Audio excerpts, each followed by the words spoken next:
The president has one of the most famous signatures in the world, and he has for many, many years. The president did not write that letter. He did not sign those documents. He maintains that position. The Democrats view this story as nothing more than an attempt to distract from the accomplishments and the achievements of this administration. And that is what we mean when we call it a hoax.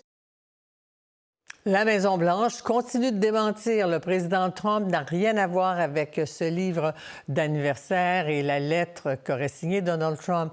Mais l'histoire Epstein continue à faire du bruit. Aujourd'hui, on nous dévoile d'autres dessins, d'autres photos, dont cette photo tirée du livre qui suggère qu'Epstein aurait vendu une femme dépréciée, a depreciated woman, à Trump pour 22 500 $. Alors, pour parler du contenu de ce livre anniversaire, mais de l'impact qu'il peut avoir ou non sur Donald Trump. Valérie Beaudoin est avec nous. Bonsoir, Valérie. Bonsoir. Alors, reprenons le contexte. On a très brièvement parlé de ça hier soir avec Azeb. Là. Reprenons le contexte dans lequel on apprend ces nouvelles-là et qu'on apprend aussi qu'on voit la lettre qu'aurait signée Donald Trump. On va la voir à l'écran pendant que vous nous parlez du contexte. Bien, en fait, c'est le Wall Street Journal. Ça débute avec ça, une histoire cet été au mois de juillet. On dit qu'on a la preuve. On n'a pas publié la dite lettre, mais on la décrit. On dit que c'est le corps d'une femme qui a été dessiné. On dit que l'écriture est la signature de Donald Trump et que c'est dans un livre à l'occasion du 50e anniversaire de Jeffrey Epstein en 2003. Alors ça, c'est le premier contexte. Et on a toujours démenti du côté de la Maison-Blanche de Donald Trump en disant « Je n'ai jamais fait de dessin, je n'ai jamais dessiné, signé, je connais rien à ce livre d'anniversaire. » On a poursuivi même le Wall Street Journal pour 10 milliards de dollars à la suite de cette histoire. Et ce qui s'est passé hier, Anne-Marie, bien sûr, c'est qu'il y a un comité qui enquête sur toute cette histoire de Jeffrey Epstein. Les avocats de Jeffrey Epstein, qui est décédé depuis 2019, ont remis le 10 livres à des élus. Et bien sûr, après ça, on a publié ça dans les différents médias pour dire, bien, cette fameuse lettre, ce fameux dessin, eh bien, il existe et le voici. Ce sont ses héritiers. Dans le fond, la preuve vient... On dit que la preuve est dans le pudding. Là, la preuve vient du des camp... biens de Jeffrey Epstein. Il n'y a pas eu de fabrication. On va revoir la signature. Puis aussi, les journaux ont publié des signatures de Donald Trump à peu près à la même époque. Vous voyez la comparaison? Ça, on est en 2003, puis là, il y a des dates là, entre 95 ou 2001 et tout ça. Donc, il avait à ce moment-là cette fameuse signature. Peut-il continuer à nier? En tout cas, la lettre existe.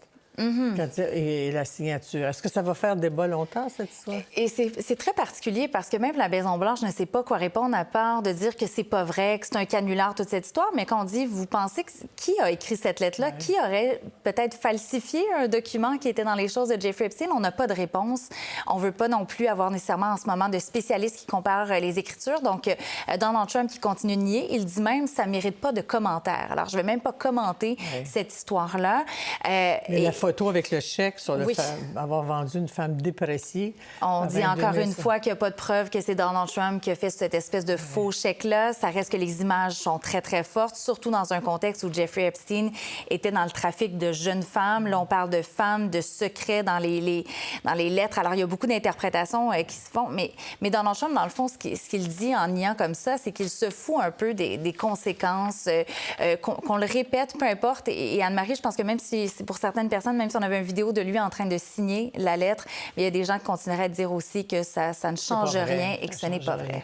Parce qu'au fond, les Américains ont d'autres problèmes. Ils savent que Trump, est un criminel, il a été condamné, que Trump a eu des comportements dans le passé. On pense aux fameux enregistrements d'Access Hollywood où on peut toucher une femme, puis c'est pas de problème. On va regarder dans ce livre anniversaire pour montrer à quel point c'est à l'image d'Epstein. On va le montrer rapidement, on présume. Que ce dessin fait à la main. Voyez-vous, ce dessin très coloré faisait partie du livre. On voit une jeune fille faire littéralement une fellation à Jeffrey Epstein. Et donc, tout ce livre est constitué d'images... à caractère sexuel, avec des messages parlant de jeunes femmes, parlant de femmes, parlant d'expériences sexuelles. Il y a plusieurs personnes connues. Il y a Bill Clinton aussi qui a signé ça dans le livre. Il y a aussi l'ambassadeur actuel aux États-Unis, l'ambassadeur britannique. Il y a aussi... Mandelson. Oui. Ouais. qui, lui, a dit regretter, finalement, avoir été ami avec Jeffrey Epstein. Il y a déjà eu des réactions très, très fortes par le passé lorsque des journalistes l'avaient confronté avec toute cette histoire-là. Le mot en F en anglais, oui, exactement. J'essaie de trouver une façon bien polie de le dire. Exactement.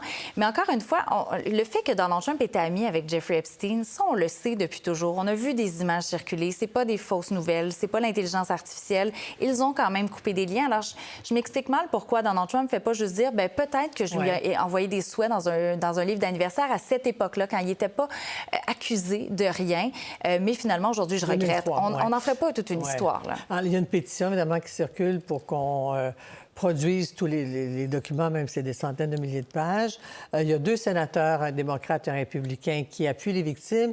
Et les victimes disent, pourquoi a-t-il rencontré Todd Blanche? Pourquoi a-t-il, l'adjoint, a-t-il rencontré Ghislaine Maxwell, qui est la personne qui instrumentalisait les jeunes filles et tout ça, plutôt que les victimes, l'associé, la convict, tout ça, condamné à de longues peines de prison.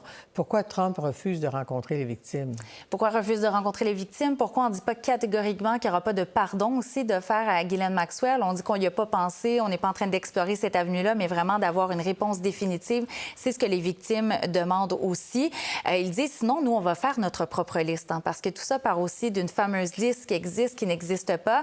Alors là, si on entre dans les victimes qui vont faire une liste, qui vont la publier, bien là, ça peut faire aussi des torts différents. Il y a des centaines de victimes. Oui, exactement. Alors, on verra comment tout ça va se dérouler. Mais oui, c'est particulier que le numéro 2, quand même, du ministère de la Justice américain rencontre Ghislaine Maxwell sur 2 jours, qu'elle puisse rencontrer aussi des élus éventuellement et qu'elle soit dans une prison maintenant qui est, je vous dirais, plus agréable, pour ne pas trouver de meilleurs termes, qu'elle a été quand même dans une changée de prison. On dit, est-ce qu'elle a vraiment des cadeaux, elle, tandis que les victimes veulent juste avoir la vérité, veulent finalement que tous les documents sur Jeffrey Epstein soient publiés. Vous nous disiez tout à l'heure, on le verrait signer la fameuse lettre et s'en sortirait.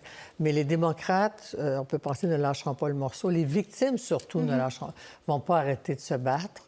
Mais ça n'aura aucun impact sur lui. On pense évidemment à Watergate, c'est un autre type de scandale. Mais en fait, c'est qu'il y a eu scandale après scandale dans les 2 mandats de Donald Trump. Est-ce que vraiment quelque chose qui a eu un impact énorme sur sa présidence, sur sa intention de vote? Non. Par contre, cette histoire-là, ce qui est intéressant, ce qui est particulier, c'est que ça vient aussi de la base MAGA, la base de Make America Great Again, qui dit il y a le deep state, l'État profond, qui joue dans tout ça. On veut savoir la vérité. Alors, on lâche pas le morceau, autant chez les démocrates que même des gens qui appartiennent à la base de Donald Trump. Parce que les trafics humains à caractère sexuel aussi, ça indigne sa base, j'imagine, évangélique, très religieuse. Absolument. Puis on se souvient de toutes les histoires qui entouraient même Hillary Clinton, les fausses nouvelles, avec les théories du complot, avec les sous-sols de pizzeria où il y avait du trafic de jeunes femmes. Alors, ça a toujours été, une espèce de cheval de bataille. Bon, tout le monde, j'espère, est contre, de toute façon, la traite humaine, on va se dire ça, mais quand même particulièrement chez ces gens-là. On dit que les démocrates le font et on se demande pourquoi Donald Trump ne veut pas faire toute la lumière sur cette histoire. C'est lui, je rappelle, qui, en campagne électorale, avait promis de le faire. Et sa procureure générale, c'est elle qui a dit « J'ai une liste et je vais éventuellement la publier ». Elle ne le fait plus. Et elle a disparu. Et donc, de toute façon, on sait déjà que le taux de popularité de Trump est à son plus bas, là, déjà. Oui, c'est plein de choses qui nuisent. Là. Oui, bien, c'est ça. On a l'économie, les promesses peut-être pas rendues. Puis ça, c'est la cerise sur le sundae. Merci beaucoup, Valérie. Avec plaisir. Bonne soirée.